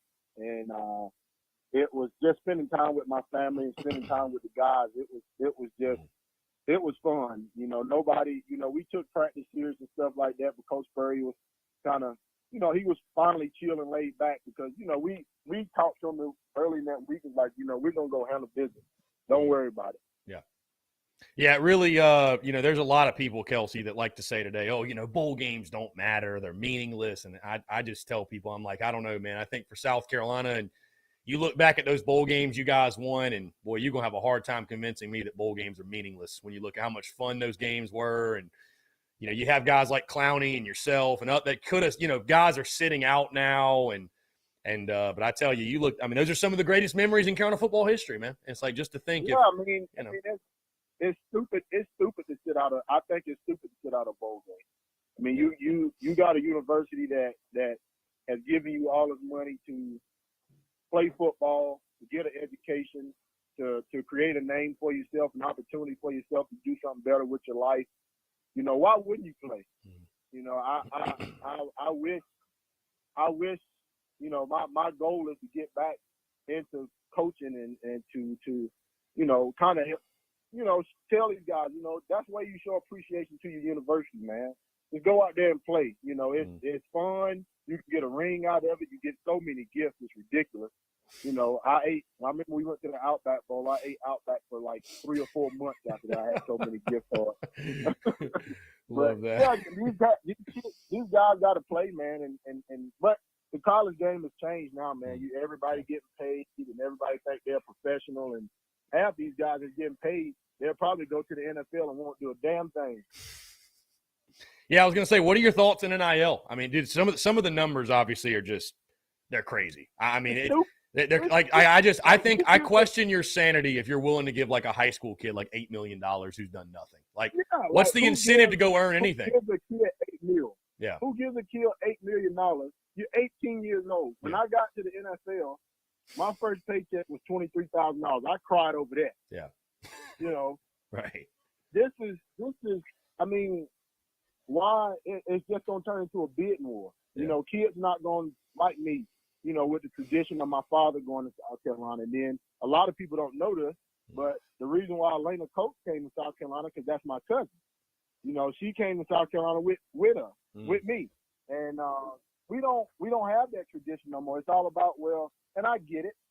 I was a broke college student. I get it. I understand. But at the end of the day, like, you're taking the love for the game out of it and making it monetary now. Yeah, it's NIL is crazy, man, the way it's changed everything. Hey, Kelsey, this has been incredible, by the way. I really appreciate you calling in. Last thing before I get you out of here, I mean, again, I know we've talked Beamer this season. Well, actually, two more things. Because first, we got to talk about you guys beating Clemson the way you did. I mean, you guys whooped up on Clemson your 3 years there. You were the last 3 of the 5-game winning streak. Favorite memories from the Carolina Clemson series? I mean, again, I'll never forget, man. I'll never forget on that note, 2011. That was the year that Taj Boyd had tweeted about you guys up front, the defensive line, and said that the defensive line was average. And that was obviously Melvin Ingram and Clowney's freshman year. And, you were there. And you guys just had their number during your time there. Yeah, I don't know if people remember this, but when I went to Marcus Lattimore's signing day, it's a video on YouTube, and I said, I'll never get beat by Clemson. I said that. And I meant it. I don't like those cats. Some of them players are my friends and stuff now, but I don't like those cats. And they think that literally they think their shit don't stink. And I remember going in that stadium and people holding up signs about you and saying, "Oh, this guy sucks and that guy sucks." And, all right, so going up there and beating them, man. My favorite moment is in 2013 when we beat them at home, and I got a sack. I got Taj Boyd. I actually stuck my finger in the side of his helmet in his ear hole and just yanked him down. I was trying to literally break his neck. Then Clowney got him, and then he looked at him like, "Oh, you gonna help me up?" And then I never forget. I went to the combine, and I was walking with my agent, and I walked past Taj Boyd, and I told him, I said, "I got your ass, didn't I?" And he couldn't do nothing but shake. He couldn't do nothing but shake his head. But yeah, that beating them cats, man, you could lose every game of the year. You beat them, we good. I could care less. Yeah, and I know, hey, we're working to turn it around right now. I picked Carolina to beat Clemson. I think this is the year we snap the streak. So I think they will too. Yeah, I think so, man. With the team we have, and believe what Beamer's doing that final game. Even though it's on the road, I mean, heck, you guys won on the road. Obviously, 12, man. That was a crazy game with Dillon getting the start and Kenny Miles getting the start, and Clowney's 4.5 sack game. I mean, it's one of the more memorable wins for sure. Hey, final question, Kelsey. I'll get you out of here. If you had to pick one, obviously with your Gamecock ties, I'm sure this is one you may have to think about. But if you had to pick one tradition at Carolina that's your favorite, which one would it be? One tradition at South Carolina, which one would it be? I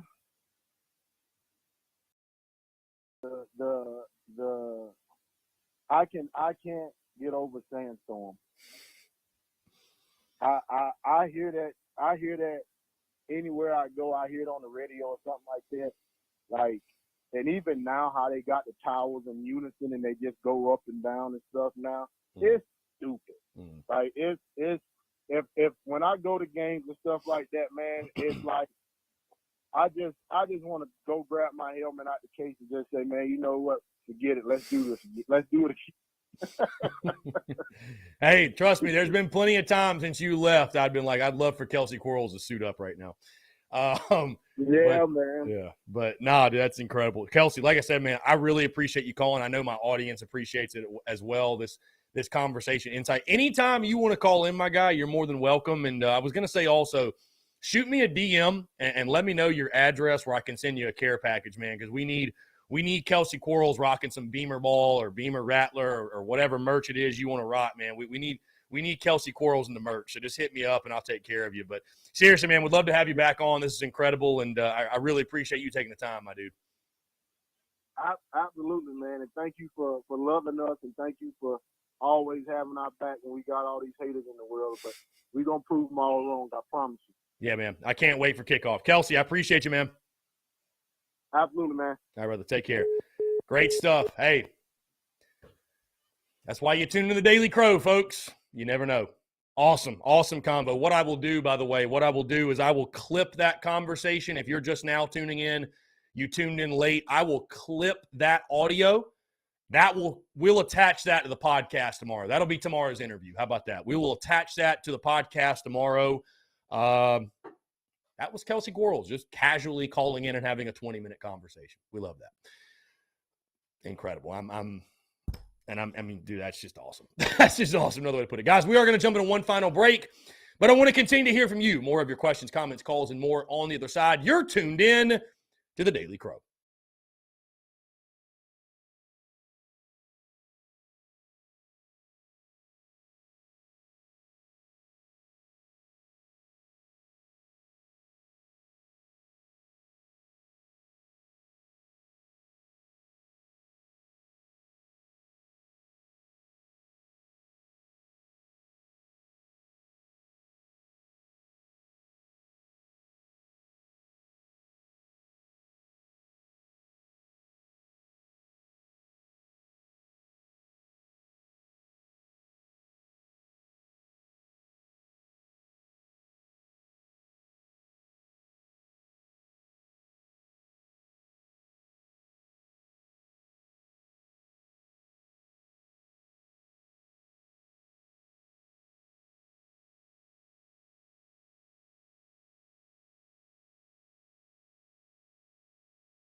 All right, guys, we're back. Final 13 minutes or so here on the Daily Crow. We're taking your questions, comments, calls, 843-790-3377. That's 843-790-3377.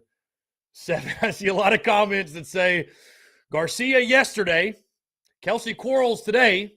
Who's tomorrow? I don't know. Who. Hey, and think about it. We don't have any Daily Crow Thursday. Let's go ahead and say it. We don't have Daily Crow Friday either because I'm going to be in Myrtle Beach. So, like, tomorrow, we got to have a third player call in. I don't know who it's going to be. Maybe I need to talk to somebody. Maybe I'll get, like, Alex McGrath just to – I don't know. Who's it going to be? No, that was incredible, man. I want to say again, thank you so much to Kelsey Quarles. And, you know, I like to think that not using this as like a pat myself on the back moment, but I'm just really I'm very, very happy that we have obviously created an environment where a guy like Kelsey Quarles, a former player, feels comfortable enough to call in and just have casual conversation. That means a lot. And, again, I think Kelsey's probably still tuned in. Kelsey, man, I appreciate the hell out of you. Call in anytime. Call in anytime. If you want to be if you want to be our Tuesday guy, you want to call in every Tuesday and talk kind of football, Kelsey, hey, I'll text you. I got your number, obviously. I'll text you. We'd love to hear from you. Even if it's just a call. It ain't got to be video. Even if it's just a call, we'd love to have you. We'd love to have you. And it brings immense value to our audience, and hearing you specifically talk about run defense and Shane Beamer and, you know, this football program. Awesome stuff. Guys, for those who may have missed that conversation, I will clip that audio and I will put it on tomorrow's podcast. So it will be there. It'll be available. You guys can all hear it and listen to it. You don't have to necessarily go back in the Daily Crow. It will be on the podcast tomorrow. So again, thank goodness. Thank you, Kelsey Quarles, amazing stuff. That was incredible. That was incredible. Guys, again, we got 11 minutes left. You guys do want to call in. We'll take your questions. Again, I'd love for Kelsey. If he wants to, I'll talk to him after this. If he wants to make it a normal thing, a weekly thing, we can do it. Or if he just wants to call in sporadically, casually, whatever, we can do that too. Awesome stuff. Truly a blessing, man. Truly a blessing. So, let's see. It's like, where do you go after that, right? Where do you go after that? Luke RJ, I appreciate the love on the interviews, man. I just love hearing guys' stories. I love hearing guys' stories and yeah. Loud. Let's see. Chase, what's up, man? How are you? I'm all right, Chris. Can you hear me okay? I'm kind of in a loud area, but if it's too loud, I can get off the phone. It's pretty loud, but if you want to go ahead and fire the question, I can hear you, but the background is loud, yes. Hold on, I can get out of this room. Give me 2 seconds. I'm running over here. All right. All right, is that better? Yes, that is better. I just wanted to say that was an awesome interview. Kelsey, thank you so much for coming. Pretty much echo what you just said, Chris. But from the callers, I just felt like that was awesome. And the way you handled that, you just instantly went into interview mode. Dude, that was awesome. You did so good at just coming in, firing off the questions. And that just shows you what TDC is about, man. That was awesome. I hope everybody enjoyed that as much as I did. And I think I, speak for everybody in the Big Top Club who supports you financially and everything like that, man, with the merch. That's what we paid for, and we got it awesome today, if that makes sense. I'm out here throwing water, man, but that was top-tier content, and I just want to say hand clap applause to you and Kelsey Quarles for calling in. That's big time, man. That was awesome. Kelsey, we love you. Thanks for everything that you did, man, for us and continue to do. And that's all I got. I just wanted to put my 2 cents in for that. Go Cox. Chase, I appreciate it, man. Thank you so much. Thank you. And thank you for the kind words. Obviously, Chase in our Big Cock Club Discord and buys a ton of the merch. And Chase, I appreciate it, man, sincerely. I appreciate the love. I think it was kind of easy with Kelsey going into interview mode because I've been wanting to get Kelsey on the show for so long. I've kind of had in my head, like, what would I ask him? And for those of you that just to give you a fun fact, it's funny. I actually don't script my interviews. I'll just pull up like stats when they played at Carolina and sort of go from there and just kind of roll with it, man. So, no, I appreciate it, Chase, sincerely, man. Thank you so much. And, yeah, I'm so grateful that a guy like Kelsey would feel comfortable enough, like I said, to call in and just shoot the shit and have casual convo. And, again, we'll have tons of great clips from that conversation. And, Yeah, it's awesome, man. It's awesome. So, Chase, I appreciate the kind words, man. Sincerely, I appreciate the kind words. Absolutely awesome. Let's see. Courtney asks, Chris, do you have any GG merch on the way? At the moment, we don't have any GG merch. I mean, what do you guys think? A feels good to be good shirt with 2 G's? Outside of that, I think any GG merch we would do would have to be NIL. I tell you this, what would be awesome? How about this? I will say what would be awesome. The way we've got Beamer Rattler, what if we had a Paris Jackson 22? A Paris Jackson 22 shirt. That would be cool. That would be cool. I'll have to get in touch with Gigi. Jason Futch makes the point, by the way, about the offensive line. Pretty much the same line at 1,000-yard rusher the year prior. It can be done. Yeah, I mean, I will tell you this. I'll tell you this.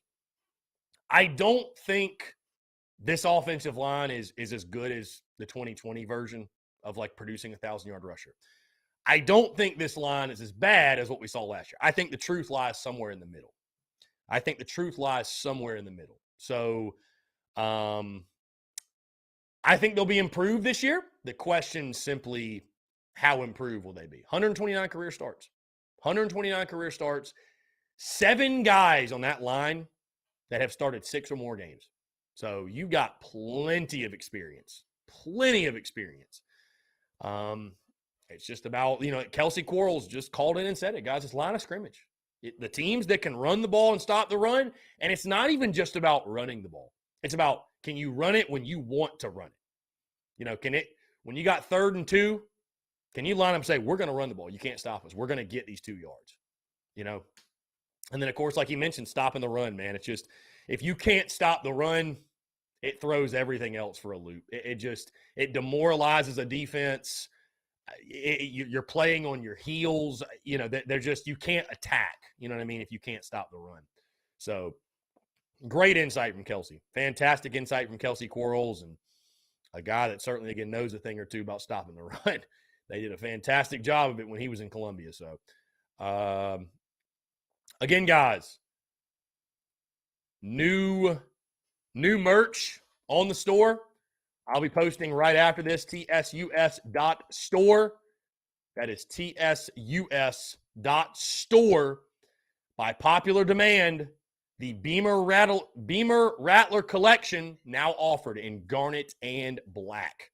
And I know these are going to go crazy because I tell you, the garnet's pretty. The black hits different. It just hits different, man. So really excited for it. And, again, I appreciate y'all's love and support, man, on the merchandise side of things. Frank Martin stands will hunt you down. I don't know. I think we're all excited. Thomas Walker says, TSUS22 has slat. I appreciate it, man. Appreciate it. Thank you. Yeah, this has been an incredible week. Again, you think about Steven Garcia yesterday, Kelsey today. Just awesome stuff. Like I said, we'll probably publish the clips and everything from Kelsey's conversation tomorrow. Probably publish all that tomorrow. And, so because we'll drop that conversation on the podcast tomorrow as well. That's what we'll plan on doing. Guys, again, Thursday, we're in Myrtle Beach for the Carolina Ale House, the TSUS tour. Everything will get going at 6 o'clock. So 6 o'clock until, I'm staying the night in Myrtle, so we can stay out all night if y'all want. I don't really give a damn. We'll do whatever. On the lattes. I won't be on the lattes, but y'all can be on the lattes. We'll have us a good time. So I'm really looking forward to it. Really looking forward to Myrtle Beach. Should be a blast. Again, I haven't been up there since 2015, so, I'm excited to just go to the beach. Let's see. Kitnick 23. I'm the guy with the parking spot. How about it? Kitnick 23, the man behind the senior parking spot, the Beamer Rattler 22 parking spot. Sir, I will give you a round of applause for that. That was incredible work. Thank you. Thank you for doing that. Awesome stuff, my friend. Awesome stuff. Kitnick, shout out to you, dude. That senior parking spot with the Beamer Rattler logo was so dope. That was so dope. Thank you. So I'm so glad I saw that. I was like, dude, we got to repost this. This is so awesome. Yeah, really, really dope stuff, man. Really dope stuff. So, guys, just a couple minutes left. Again, check out the podcast that dropped today, a full opponent preview of South Carolina State, Gamecocks Week 5 opponent. Again, today was sort of a bonus podcast. I apologize it didn't drop at 5 a.m. for our morning commuters. Maybe you can check it out tomorrow. It's only a 15-minute show. I mean, again, there's not a ton to discuss when it comes to South Carolina State in that ball game. Again, I think we all expect Carolina is going to roll in that one. I think Carolina's going to roll in that one. It should be a really, really fun one. I mean, I think you could see South Carolina score upwards of, high 40s, low 50s when it comes to points. I think you'll see a lot of quarterbacks in that game. You'll see a lot of players that don't get a lot of playing time. You should be able to get a lot of young guys experience. So, again, we talk about all that on the show. Guys, content bleeding out of the eyeballs, of course. Merchandise is going through the roof. We actually, last night on Amazon, I actually just ordered a label printer machine thing, whatever, a label printer. I ordered a scale, everything I need to package and ship merch from the studio because, everything else, all the T-shirts, hats, all that stuff, it gets fulfilled via our vendor. But for koozies and towels, which are still on sale, by the way, guys, the towels, and I'm picking up a new batch on Thursday on the way to Myrtle, I will be shipping all those out myself. So, and we're getting to a point where we're getting enough merch orders. We're getting a lot of merch orders to where I need to be able to print my own shipping labels and do all that type of stuff. So if you're waiting on towels, guys, we are getting those shipped out ASAP. I promise you, you will have them by kickoff. They're already packaged. I'm literally just waiting on this label printer machine so I can get those labels printed. Boom, boom, boom. We're good to go and get you guys all your packages. So I appreciate your patience. I appreciate your support, man. Again, they're still available at tsus.store.